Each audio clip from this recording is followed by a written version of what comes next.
નમસ્કાર, શિવ ચેનલમાં આપનું સ્વાગત છે। રામનવમીની શિવ ચેનલ તરફથી ખૂબ ખૂબ શુભકામનાઓ। આજે બુધવાર 21 એપ્રિલનો રોજ રામનવમ છે। ત્રેતા યુગમાં આ તિથિએ ભગવાન શ્રી રામનો જન્મ થયો હતો। રામાયણ અનેક એવા સૂત્રોમાં જણાવવામાં આવ્યા છે કે જેને જીવનમાં ઉતારી લેવાથી આપણી બધી જ સમસ્યાઓ દૂર થઈ શકે છે। અહીં જાણો રામાયણની એવી ખાસ વાતો જે जीवनभर આપણા કામ આવી શકે છે। जय श्री राम। मैं रमेश सोनवणे, अंतर्राष्ट्रीय लोकरक्षक सेना से गुजरात प्रदेश संगठन मंत्री, आज रामनवमी के पावन पर्व पर संदेश देना चाहते हैं। केंद्र सरकार की सारी योजनाएं, राज्य सरकार की सारी योजनाएं, ये संगठन आम आदमी तक उस योजनाओं को पहुंचाने तक कार्य करती है। स्थानिक प्रशासन नहीं पहुंच पाता, जैसे कि रोड की समस्या, राशन की, सब्जी मंडी एवं पानी और व्यक्तिगत समस्याएं। राष्ट्रीय संयोजक एवं गुजरात प्रदेश अध्यक्ष महेश पाटिल जी, ऐसा शायद कोई संगठन में हुआ हो। इतनी कम उम्र में यानी 23-24 साल की उम्र में इतनी बड़ी जवाबदारी मिली है। वह हर चीज़ में सक्षम है और एक डायनामिक पर्सनालिटी है। पढ़ाई में तो उन्होंने MSc फिजिक्स किया हुआ है, पर अभी PhD कर रहे हैं। मार्शल आर्ट में उनके पास सेकंड देन ब्लैक बेल्ट है एवं नेशनल बॉक्सर रह चुके हैं। स्पोर्टमैन भी है एवं काफ़ी शस्त्र जैसे लाठी, तलवार, तनख्वाह में पारंगत है एवं आध्यात्मिकता मतलब स्पिरिचुअलिटी और ब्रह्मांड विज्ञान मतलब कॉस्मोलॉजी, एस्ट्रोनॉमी, इन विषय पर गहन अध्ययन किया है। उनका मकसद देश के लिए लड़ना था। UPSC, CDS जैसी बड़ी परीक्षा पास करके दुनिया का सबसे बड़ा कठिन इंटरव्यू माना जाता है, वैसा SSC, SSB इंटरव्यू क्रैक करके 3 लाख बच्चों में से 150 बच्चे सिलेक्ट हुए थे।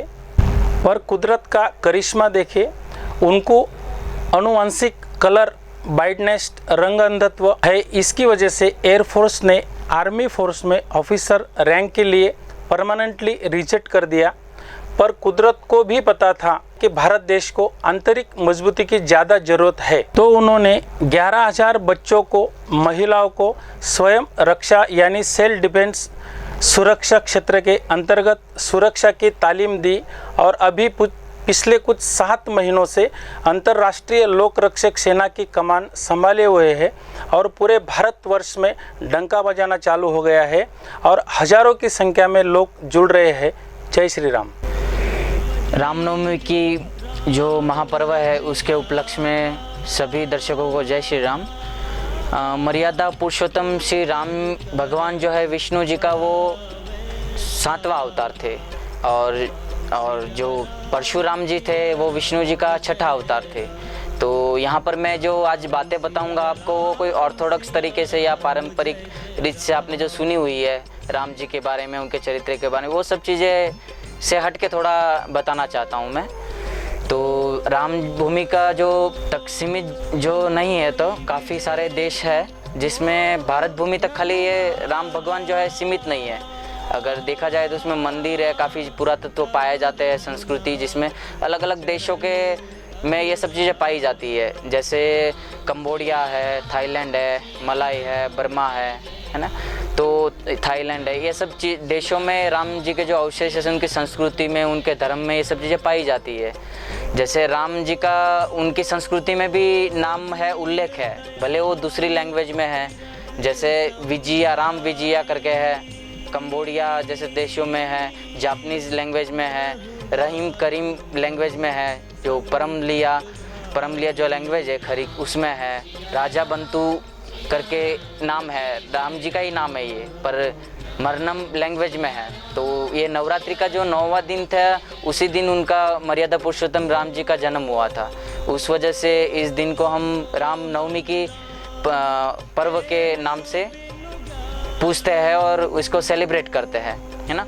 तो राम जी की थोड़ी ताकत बताने से पहले, उनकी नाम की ताकत बताने से पहले मैं है ना आपको थोड़े युगों के बारे में बताऊंगा। जो सारा हमारा जो युगों का कंसेप्ट है या हमारे जो वेदों में, शास्त्रों में लिखा है कि किस तरह से वेद का निर्माण हुआ है, वेद जो युग है उसका कैसे डिस्ट्रीब्यूशन हुआ, अलग अलग कितने युग थे और उनमें क्या पाया जाता था, क्योंकि ये इसलिए बताना ज़रूरी है। उसके बाद ही मैं आपको जो श्री राम जी की ताकत थी ना सही, पर उसका उनके नाम की ताकत मैं आपको ज़रूर समझा पाऊँगा।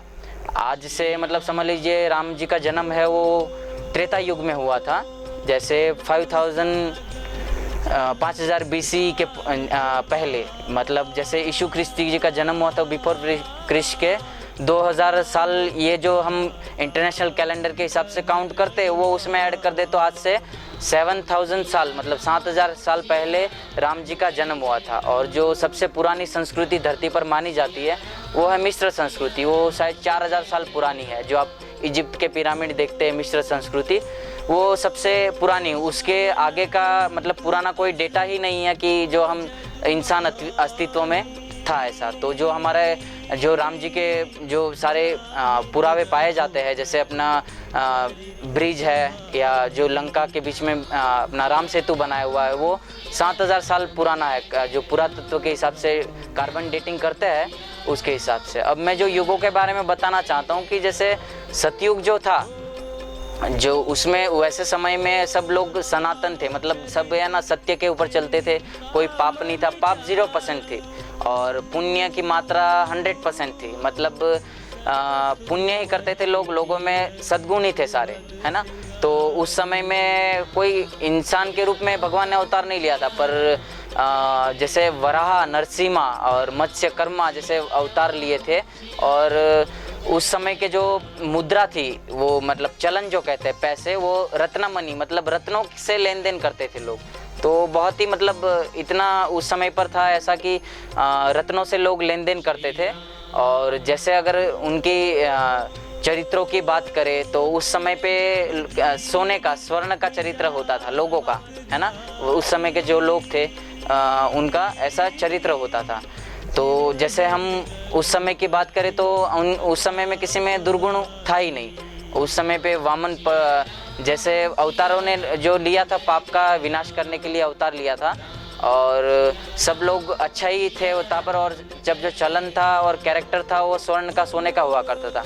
और हम दूसरे युग की जैसे बात करेंगे, त्रेता युग की, जैसे हम राम जी का उसमें जन्म हुआ था, तो उसमें पाप की जो मात्रा थी वो 25% थी और 75% पुण्य की मात्रा थी।